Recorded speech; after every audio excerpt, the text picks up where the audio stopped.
آج جو ہمارا درس تھا 2 مجالس میں جو مکمل ہوا، اس میں ایمان کی ماہیت، ایمان کے اجزاء ترکیبی، نور فطرت یا وہ روح کے اندر جو نور مضمر ہے ہماری، اور نور وحی جو قرآن کی شکل میں ہمیں اللہ نے عطا کیا، ان دونوں کے امتزاج سے نور ایمان وجود میں آتا ہے، جس کا محل اور مقام قلب مومن ہے۔ مثل نورہ فی قلب المومن کمشکات فیہا مصباح، المصباح فی زجاجہ، الزجاجۃ کأنہا کوکب دری یوقد من شجرۃ مبارکۃ زیتونۃ لا شرقیۃ ولا غربیہ یکاد زیتها یضیء ولو لم تمسسہ نار، نور علی نور یہدی اللہ لنورہ من یشاء ویضرب اللہ الامثال للناس واللہ بکل شیء علیم۔ اللہم ربنا نور قلوبنا بالایمان واشرح صدورنا للاسلام۔ میں آپ کو سنانا چاہتا تھا کہ سورہ احزاب کے اندر آیت آئی ہے، آیت نمبر 35 سورہ نور کی وہ تھی، اللہ نور السماوات والارض سے لے کر ابھی جو میں نے پڑھی ہے۔ سورہ احزاب میں وہی آیت نمبر 35 آ رہی ہے۔ اس ایمان کا ظہور جو انسان کے کردار میں ہوتا ہے وہ کیا ہے؟ یہ طویل آیت ہے اور اس اعتبار سے بہت اہم ہے، جیسے کہ ہمارا جو پہلا سبق تھا ایمانیات کے اوپر،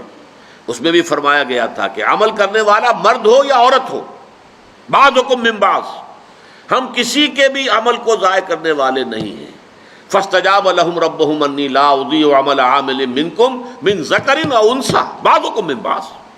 فالذین ہاجروا واخرجوا من دیارهم واوذوا فی سبیلی وقاتلوا وقتلوا لأکفرن عنہم سیئاتہم ولأدخلنہم جنات تجری من تحتہا الانہار ثوابا من عند اللہ واللہ عندہ حسن الثواب۔ اسی طرح یہاں دیکھیے سورہ احزاب کی آیت نمبر 35، ان المسلمین والمسلمات والمؤمنین والمؤمنات والقانتین والقانتات والصادقین والصادقات والصابرین والصابرات والخاشعین والخاشعات والمتصدقین والمتصدقات والصائمین والصائمات والحافظین فروجہم والحافظات والذاکرین اللہ کثیرا والذاکرات اعد اللہ لہم مغفرۃ واجرا عظیما۔ جیسے سورہ نور کی اس تمثیل کے بعد آیا تھا فی بیوت نذن اللہ ان ترفع ویذکر فیہا اسمہ یسبح لہ فیہا بالغدو والآصال رجال لا تلہیہم تجارۃ ولا بیع عن ذکر اللہ واقام الصلاۃ وایتاء الزکاۃ یخافون یوما تتقلب فیہ القلوب والابصار۔ یہاں اس کی شرح دے دی گئی ہے، اور یہ واحد مقام ہے قرآن مجید کا، ورنہ اکثر و بیشتر صرف مذکر کے صیغے میں بات ہوتی ہے، خواتین گویا کہ اس کے تابع ہوتی ہیں۔ یہ عربی زبان کا قاعدہ ہے کہ جو چیز غالب عنصر ہوتا ہے صرف اس کو مخاطب کیا جاتا ہے۔ اگر ایک مجمع میں عورتیں بھی ہیں اور خواتین بھی ہیں، مرد بھی ہیں، تو حضرات کہیں گے۔ اب یہ کہ بار بار اس کو لوٹانا حضرات و خواتین، خواتین و حضرات، یہ عام قاعدہ نہیں، اگرچہ اب اس کا رواج زیادہ ہو رہا ہے، کیونکہ عورتوں کو احساس ہوتا ہے کہ ہمارا جو ہے ذکر نہیں ہوتا تو گویا کہ ہمیں سیکنڈ ریٹ مانا جا رہا ہے۔ لیکن یہ کہ عام طور پر قرآن کا یہی ہے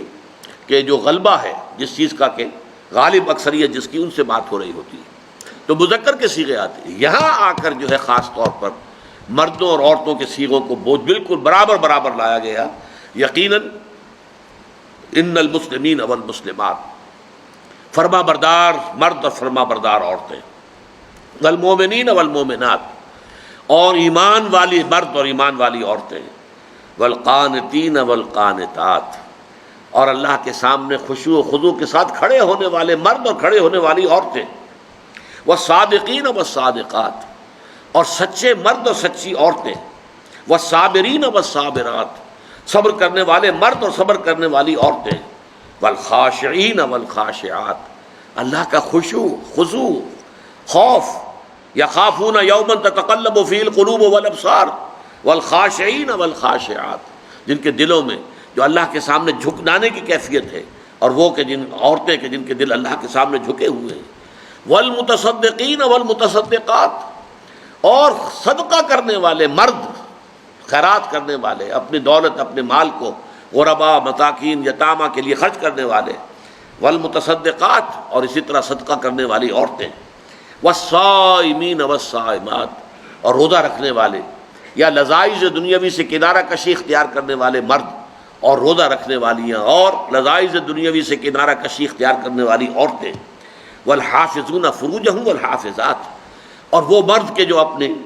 شرمگاہوں کی حفاظت کرتے ہیں اور وہ عورتیں کہ جو اپنی شرمگاہوں کی حفاظت کرتی ہیں، والذاکرین اللہ کثیرا والذاکرات، اور اللہ کا ذکر کرنے والے مرد کثرت کے ساتھ، اور اسی طرح ذکر کرنے والی خواتین، اعد اللہ لہم مغفرۃ واجرا عظیما، اللہ تعالیٰ نے تیار کیا ہوا ہے ان کے لیے، پہلے سے تیار ہے، منتظر ہے، ان کا اجر جو ہے منتظر ہے ان کے لیے، اور اجر عظیم اور مغفرت ان کے لیے اللہ تعالیٰ کی طرف سے بخشش بھی ہے اور اجر عظیم بھی ہے۔ یہ کیفیات ہیں ایمان اور اسلام کی۔ سورہ نور کے 5ویں رکوع میں ایمان کی ماہیت، اس کی حقیقت، اور سورہ احزاب کی اسی آیت میں آیت نمبر 35 وہاں، آیت نمبر 35 یہاں، اس ایمان کا ظہور انسانی کردار میں، انسانی شخصیت میں، اس کی کیا کیا اس کے آثار نظر آئیں گے۔ یہ در حقیقت ایمان و اسلام کا ایک بہت ہی جامع نقشہ ہے جو ہمارے سامنے آیا، اور ان دونوں سبقوں کو جب جمع ہم کر لیتے ہیں، سورہ آل عمران کی آخری آیات اور یہ سورہ نور کی آیات نور، تو پھر بندہ مومن کی شخصیت کی مکمل تصویر سامنے آ جاتی ہے۔ ایک طرف یہ جو کیفیات باطنی ہے، اپنی عبادت گزاری ہے، اپنا نیک کردار ہے، اللہ کا ذکر ہے، نماز ہے، قنوت ہے، صدقات ہے، خیرات ہے۔ ایک طرف فالذین ہاجروا واخرجوا من دیارہم وأوذوا فی سبیلی وقاتلوا وقتلوا لأکفرن عنہم سیئاتہم، یہ دو، جس کو آپ کہتے ہیں تصویر کے دو رخ، یہ بندہ مومن کی شخصیت کے دو رخ ہیں۔ ایک باطل کے ساتھ نبرد آزمائی،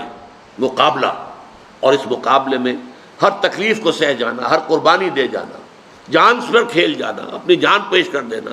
یہ ہے ایک تصور۔ اور دوسرا یہ ہے اللہ کے ساتھ لو لگی ہو، اللہ کی محبت ہو، اللہ کے ذکر سے، الا بذکر اللہ تطمئن القلوب، اللہ کے ذکر سے دلوں کو اطمینان حاصل ہوتا ہو، اور انسان نماز کی ادائیگی میں، زکوٰۃ کی ادائیگی میں کوئی دنیاوی مصروفیت کو حائل نہ ہونے دے، اور یہ اس کے کردار ہے۔ تو اللہ تعالی ہم سب کو توفیق دے کہ ہم یہ اپنی شخصیتوں کے اندر یہ دونوں رخ پیدا کرنے کی کوشش کریں۔ جیسا کہ میں نے عرض کیا ہے، مزاجوں کا فرق ہوتا ہے۔ ایکسٹروورٹس جو ہوں گے ان کے اندر آپ کو دوسرا پہلو، پہلا پہلو نظر آئے گا زیادہ، جیسا کہ سورہ آل عمران میں آیا۔ انٹروورٹس کے اندر دوسرا نظر آئے گا زیادہ۔ لیکن یہ کہ یہ تھوڑا بہت اونچ نیچ ہو جائے، 19-20 کا فرق ہو جائے، کسی میں یہ زیادہ کسی میں وہ زیادہ، لیکن یہ کہ بالکل یکرخی شخصیت جو ہے وہ اسلام میں مطلوب نہیں ہے۔ یہ جامع شخصیت جس میں تصویر کے دونوں رخ جمع ہو جائیں، اللہ تعالی ہمیں اس کو اختیار کرنے کی توفیق عطا فرمائے۔ اقول قولی ھذا واستغفر اللہ لی ولکم ولسائر المسلمین والمسلمات۔